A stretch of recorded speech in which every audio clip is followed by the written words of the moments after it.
Hi, I'm Barbara. Welcome back to my Kentucky native garden. It's early spring here in south central Kentucky, and I am planting today some shooting stars.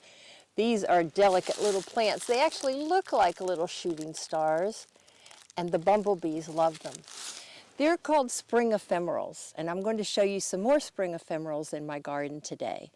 And these are called spring ephemerals because they come up at the very earliest in the spring during that key time when the ground is just warmed up and there are no leaves on the trees. So they get the sunlight that they need, and then during the summer, they're woodland plants, so they like shade and they like some moisture. They'll go away completely in the summer. Some of them even go completely dormant, and some of them will keep their leaves. So let's look at some of the other spring ephemerals that I have in my yard. Here in Kentucky, we have had massive amounts of rain in the last few weeks. We've had almost 15 inches of rain in this surrounding area. So I haven't been able to get out in the garden to plant anything. But today I'm planting some more spring ephemerals that I purchased at our homemaker's plant swap.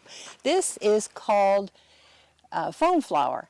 And this tiny little white flower here will bloom for a couple of weeks, and then it will fade away, and then you'll be left with these beautiful leaves for the rest of the summer. And it will spread and form a colony. So it's a great ground cover. These dwarf crested iris are perfect for the early pollinators, and they don't get any bigger than this.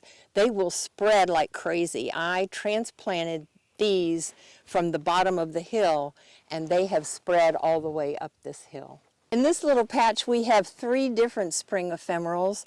One is the Solomon seal, and you can see it has tiny little flowers in pairs that go up and down this stem. Those will turn into blue berries after they bloom, and the birds will eat the berries.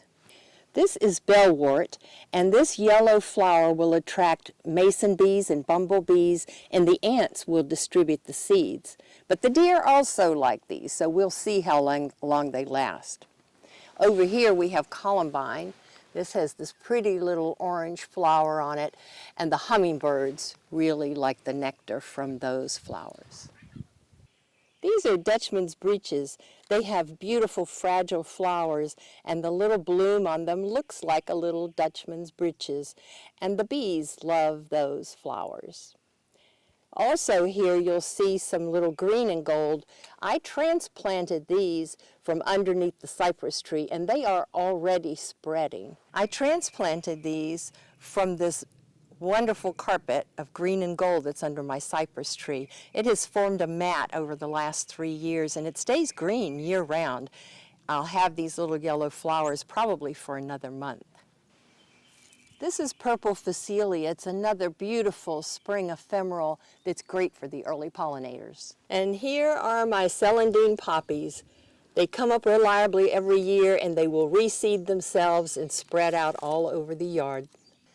This creeping phlox is usually filling this hill by now, but for some reason it died back a lot this winter. But we do have the wild violets that have taken over. They have beautiful flowers right now that provide nectar, and the leaves will stay green as a ground cover all summer long. They also are the host plant for the fritillary butterflies. Thanks for visiting my Kentucky native garden. We'll be back soon with more summer blooms, but until then, if you like what you saw, please subscribe and push that like button.